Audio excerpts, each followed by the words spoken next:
A few days ago, I'd analyzed the horoscopes of Donald Trump and Joe Biden to see who had the better chance of being the next president of the United States. In a very short time, over 250,000 people have seen those videos, so thank you very much for that. But a lot of people wrote into me saying that the horoscope I should be analyzing is that of Kamala Harris, the true star of the Biden-Harris ticket, and many believe the woman who will one day run the United States of America. So I thought this would be a good time to get into that horoscope to see whether 2020 would be all about Trump-Pence or Biden-Harris. Kamala Harris has an extremely powerful but an equally complicated horoscope. She's born under the zodiac sign Gemini, therefore the lord of her ascendant becomes Mercury. Now, I've always mentioned that for every horoscope there are certain planets that support the chart and other planets that harm the chart. The worst enemy for a Mercury ascendant is Mars. Mars is the planet that causes the greatest destruction to a Mercury horoscope, and in Kamala Harris's horoscope, Mars is very significantly and very powerfully positioned. Therefore, it should be imagined that this planet destroys the chart and doesn't allow it to achieve any success. But look carefully. Gemini is placed at 1 degree 3 minutes in the ascendant, therefore the nakshatra lord of the ascendant becomes Mars. The enemy of the horoscope, in a sense, becomes the parent of the horoscope. Mars is equally important, is as relevant, is as significant as Mercury is in controlling the destiny of this chart.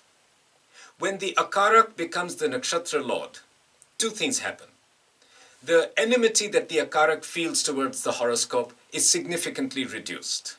The poison of the Akarak, the poison of Mars, is drained to a considerable extent. But another thing also happens.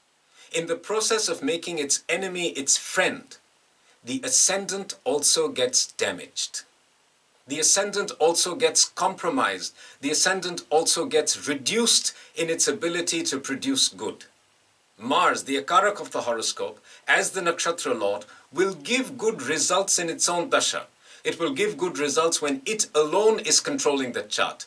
But due to the fact that its enemy is controlling the horoscope, the ascendant itself gets harmed, damaged, and compromised.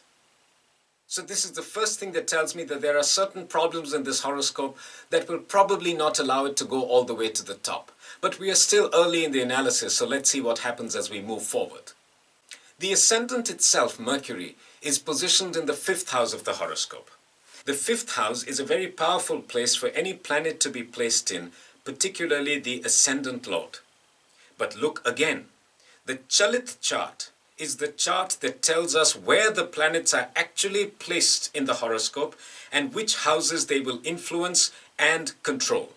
The lord of the ascendant Mercury moves from the 5th house of the horoscope into the 6th house, which means that it was right at the edge of the 5th house and sort of slid into the 6th house in the Chalit chart.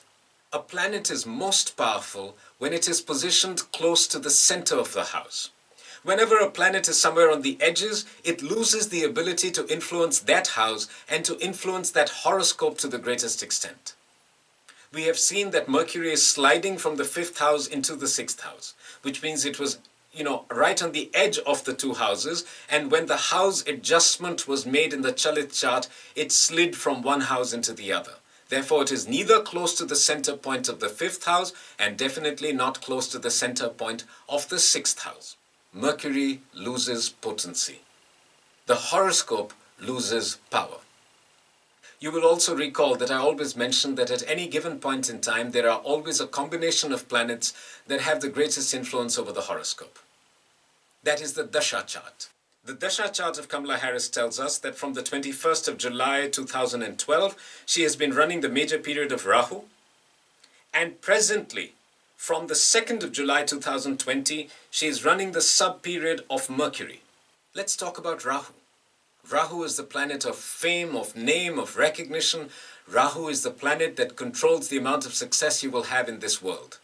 Rahu in Kamala Harris's horoscope is very powerfully positioned right in the ascendant. Whenever a planet sits in the ascendant, it becomes particularly significant because the ascendant represents every aspect and every element of your life. Therefore, Rahu has a very powerful role to play in this horoscope. Rahu is sitting at 2 degrees 24 minutes of Gemini. The nakshatra lord of that exact point of Gemini is Mars. We have seen that Mars is the akarak of the horoscope, but has also become the nakshatra lord of the horoscope. Its enmity has been reduced, but no matter how much you reduce the enmity, you cannot take it away entirely. Mars will give good results when it individually is controlling the horoscope. But when any planet is sitting in its nakshatra, it will get compromised, it will get damaged, it will get harmed. Rahu is very powerful, but due to the fact that he's sitting in the nakshatra of the natural enemy of the horoscope, he will probably not be able to give the greatest or the highest results. Now let's look at the Shadball chart. The Shadball tells us the strength of the planets in the horoscope relative to each other. In this Shadball chart, we find that Mars is the most powerful planet in Kamala Harris's horoscope. We find that Mercury is the least powerful planet in Kamala Harris's horoscope. Once again, we see that Mercury does not seem to have the ability to give her the success that she seeks. Her best phase would have been the major period of Mars, which ran from the 21st of July 2005 all the way till the 21st of July 2012. Since then, she has been in the limelight. She continues to be prominent and significant and right in the center of all activity.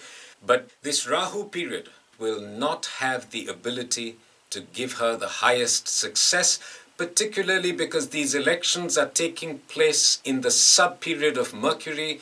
Mercury, though the ascendant lord for this horoscope, has shifted in the transit chart and in the Shadball chart is the weakest of all planets in her chart. Can such a horoscope become the president of the United States of America? In the future, possibly yes. In the present, can she make it to the White House as the Vice President of America? It seems highly unlikely. Based on this horoscope again, I would have to say that Trump-Pence have a much better chance of winning the White House in 2020 than do Biden-Harris. Kamala Harris is a star of American politics, and given the fact that she's of Indian origin, I'm slightly biased towards her. But this horoscope tells me that this is not the year that we see Kamala Harris in the White House. And therefore, once again, I have to state with as much confidence as I can that 2020 is the year of Trump-Pence. Donald Trump is going to retain the White House. He is going to defeat Joe Biden and Kamala Harris and once again establish himself as the most powerful, most important man in the entire world.